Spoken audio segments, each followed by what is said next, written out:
So when you put a bolt from here, the bolt thread will engage here. The size of the threading is M8. So there is M8 threading here and diameter 10 hole here. So a bolt of size M8 will come here. It will engage with these threads.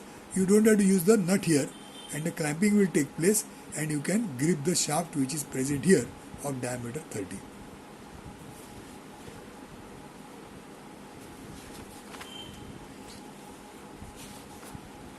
Maybe you can see one more such thing here. Again same thing. There is a hole clamp here. So hole is there of size say 35, and there are two such plates.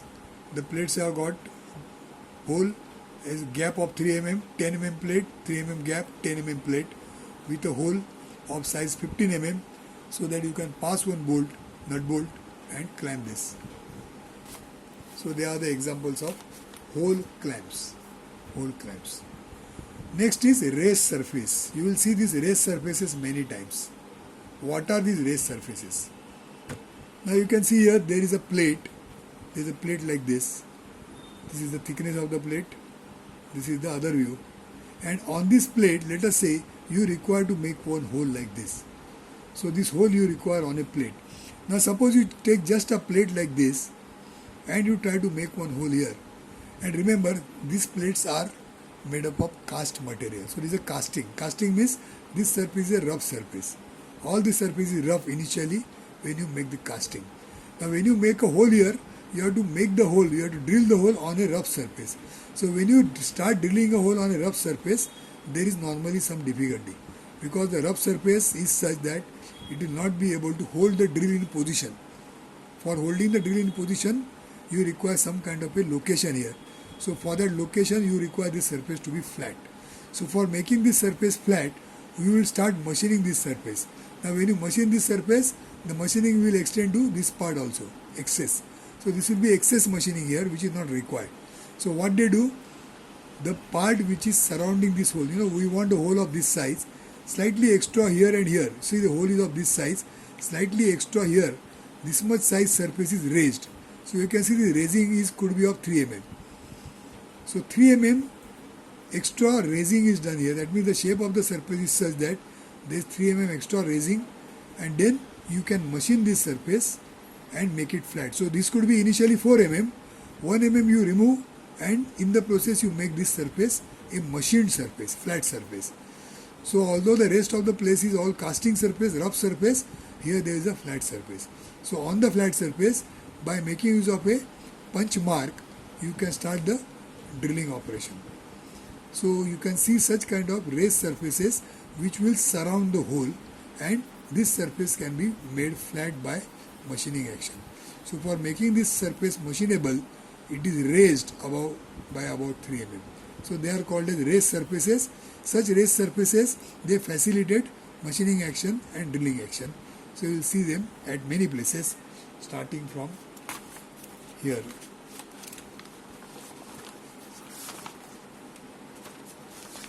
So you can see this figure. In this figure there is a hole. This is a hole, 2 holes of diameter 12, so 12 and 12. But then this hole is surrounded by this kind of a raised surface. You can see this raised surface, 3 mm raised surface. So that this whole surface could be casting, but this is raised surface is machined. So this flat surface becomes machined flat surface, and on that flat surface you can make this hole. So this is that raised surface. This outside circle is representing this raised surface, raised surface.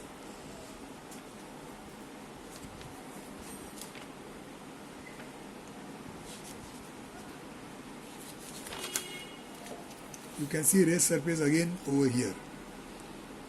Similar figure, there is a hole of diameter 15, and this is surrounded by 30 mm diameter raised surface, raised by 3 mm. See, 12 and 15, so 3 mm raised. 3 mm raised it is, and the diameter is 30 mm. So that this can be machined, and after machining you can drill the hole. So same thing on the other side also. Again there is a raised surface here. So there is a hole of size 20, and there is a raised surface of diameter 40 and thickness 3 mm. So 3 mm raised surface is there. So you can machine this and then you can drill this hole. Same thing on the other side. One more raised surface is here.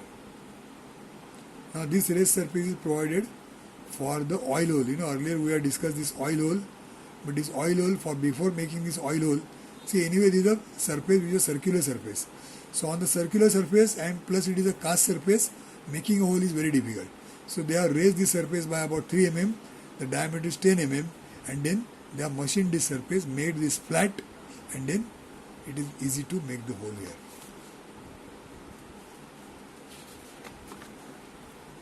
'27 figure.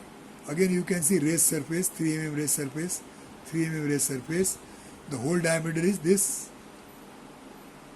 16 mm diameter is the hole, and it is surrounded by a raised surface of diameter 30. So 30 mm diameter raised surface, 30 mm diameter raised surface, raised by 3 mm. It is machined, made flat, and then the hole is made. One more raised surface you can see here. So the hole is of size 25, and then surrounding the 35 there is a 60 mm diameter, 6 mm thickness raised surface again. So these are many examples are there of a raised surface.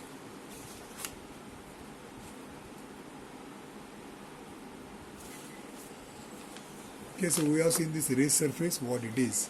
Now let's go further. Ribs. Next is ribs. Now you have to just imagine how this part is. There is a part like this, where there is a plate here, then there is a base here, one more plate here, and then there is a circular kind of a boss here. Now this boss, it can bend like this here and here, if there is no support here.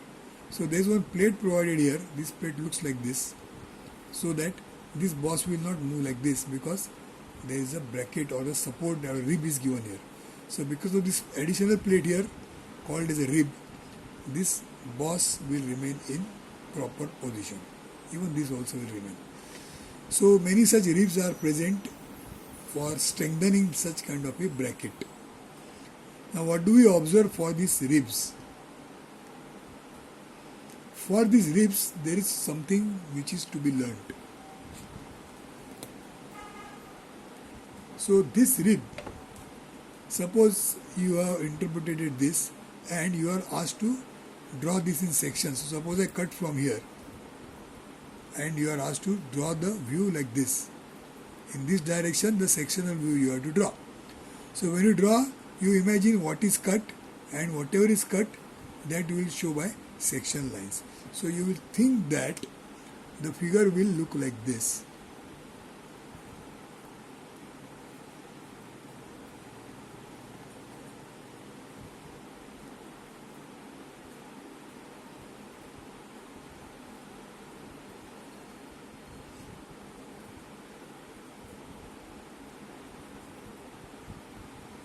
This is all hatching.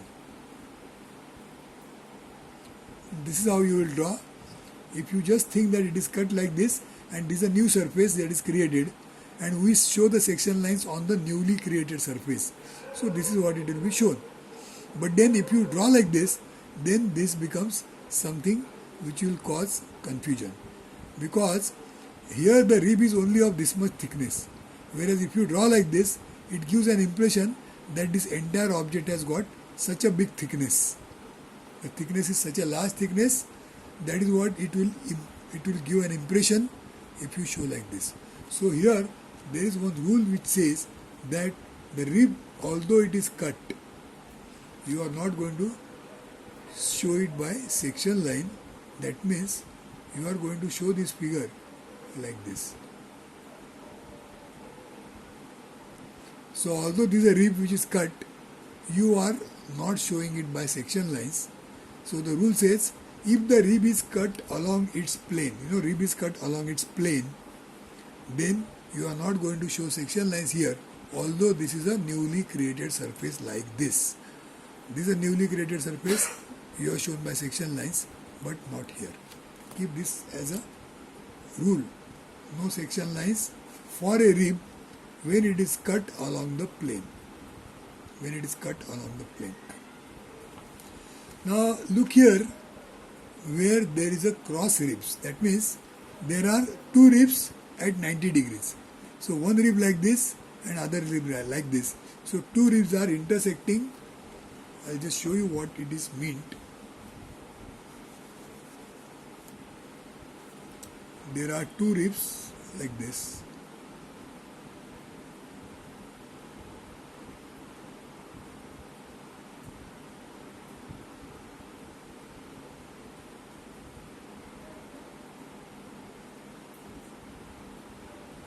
So there are two ribs cutting like this.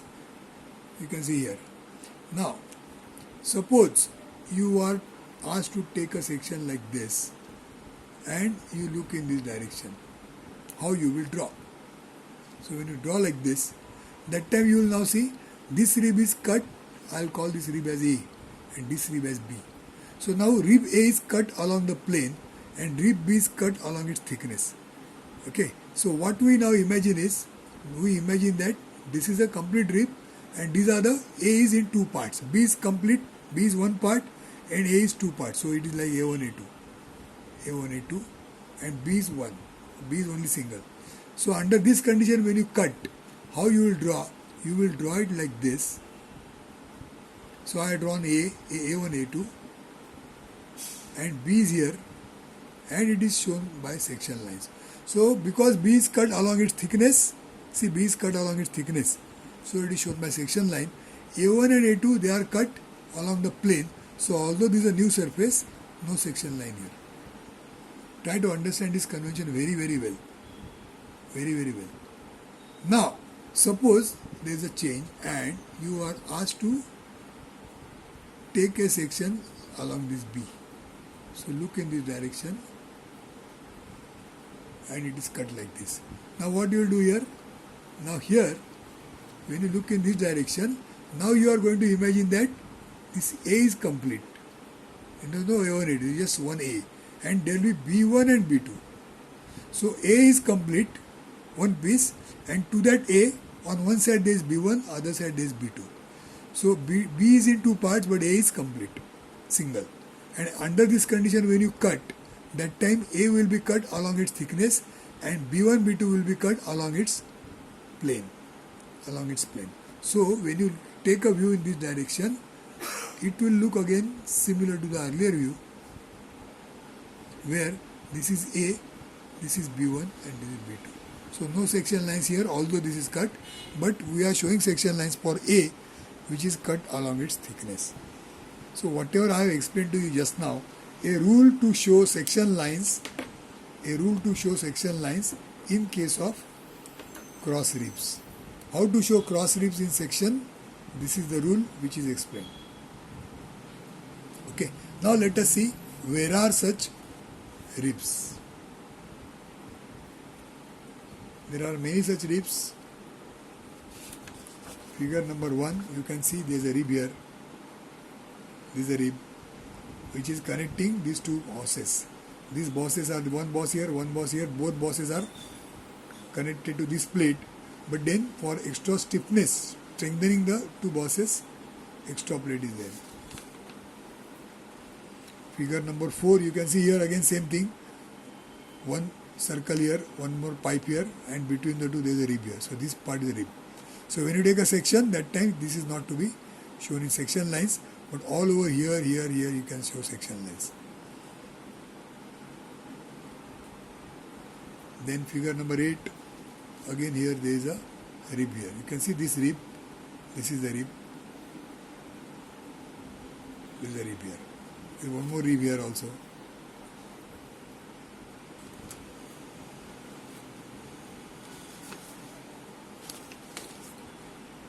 Okay, now here you can see cross rib.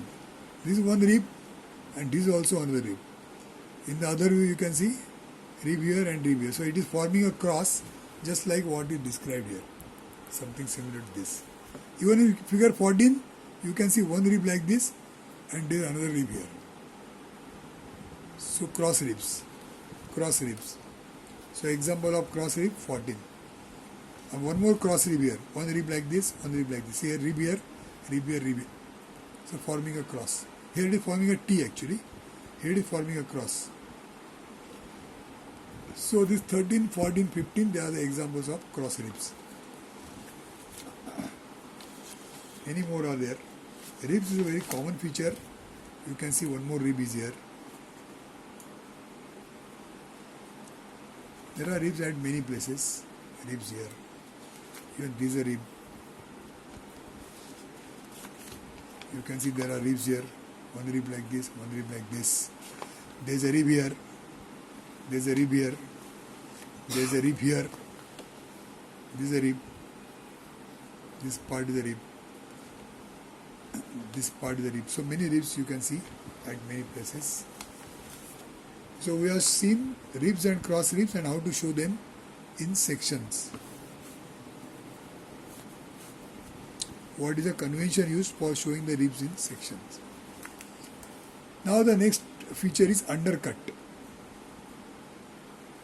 Now what is the undercut here? Sometimes there is an object and this is the base of the object. The whole object is not drawn, only the base of the object is drawn. Now this base, the other view top view like this base comes in contact, this lower surface of the base comes in contact with some kind of a flat support below. So on this flat support you are touching this base plate. So you want this to be flat. So when you want this to be flat, what are you going to do is, this lower surface you are expecting to make it machined surface. So you are machining this entire surface which is below. Now suppose there is a size, say 100 by 50. Then this entire 100 into 50, this much area at the bottom, you will have to machine. And you have to pay for the entire surface here. But instead of paying for the entire surface, for cost reduction what is done is, this much part is undercut. Undercut means it is given some depth. So you can see the material is removed from here. All this material is removed from the middle portion and only the border is kept like this.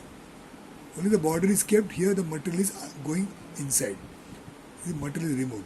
So now when you start machining and making this flat, instead of making the entire surface flat, you are going to machine only here and here. So only this border is machined. This is the border.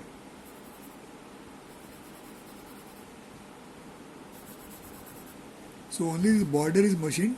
Here machining is not done because this is inside. So the cutter will not touch here. Cutter will touch only here. And you will still get the same result. The lower surface you want it to be flat. It will be flat, but you have machined very less so that the cost of machining will be reduced. So such kind of undercut is done for the figures. There is one example for this undercut which is here. So you can see there is one surface here. Now this surface you want it to be flat, but then they have done some undercut, 5 mm undercut. So this surface has gone inside and the machining is done only on these borders. Only this border is machined. Only this border is machined and here there is no machining. Then the next is intersection of cylinders or holes. So what happens when two cylinders are intersecting? So you can see there is one solid rod.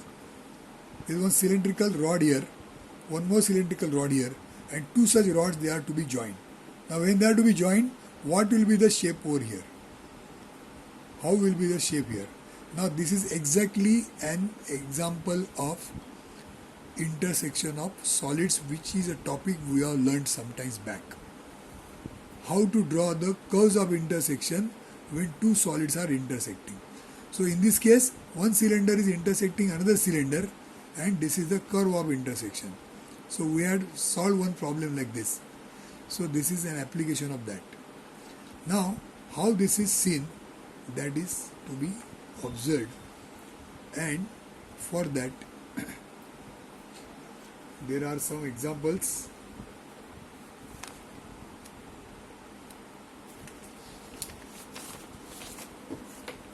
You can see here 31.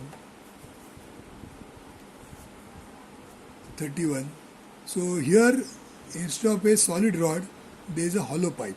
So there is one pipe which is vertical, it has got outside diameter, inside diameter, and there is one more pipe horizontal, again it has got outside and inside diameter. So two such pipes are connected to each other at 90 degrees. So now you can see there is an intersection happening at two places. One is the outside surface. Outside surface is intersected. This is the curve of intersection. And inside there is a hole which is intersected. So one hole here is intersecting another hole here. So again this becomes similar. So this is a curve of intersection shown by dotted line for the intersection of holes, and this is a curve of intersection shown by continuous line for intersection of two outside solid surfaces. Okay. Now how it comes like this? How it comes like this? We have already done this as an exercise, but let me just show you from where it comes. So suppose I am just showing you outside circle.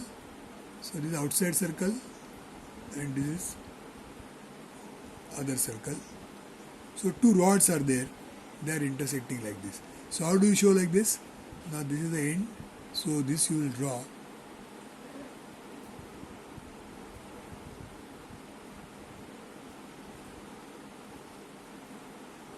Right. So this diameter, suppose the diameter is, let's say, 50. So this is 50. Diameter is 50. And to that, this is touching, which is, let us say, diameter 30.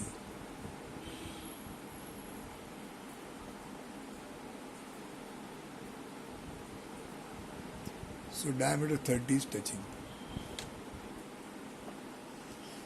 So now you will find this diameter 30 when you draw. The diameter 30 I have drawn. This is the highest point. I will call this as 1. So this line is 1, which is this line 1. Now this line is 2. So very 2 line here, 2 line is here. This line 2 is here. Now this line 2 is touching to the cylinder here. Line 1 is touching to the cylinder here. So this point is this point. And where this point, you can see there is a difference here and here. There is some difference between the two. There is some difference here. So this point where 2 is touching is going to be here. So this 2 is coming and touching here. So between 1 and 2, the shape of the curve will come like this and not like this. So I remove this line. So this is how line at 1 touching here, line at 2 touching here, and one more line which is below. I will call it a line 3. So line 3 will touch here.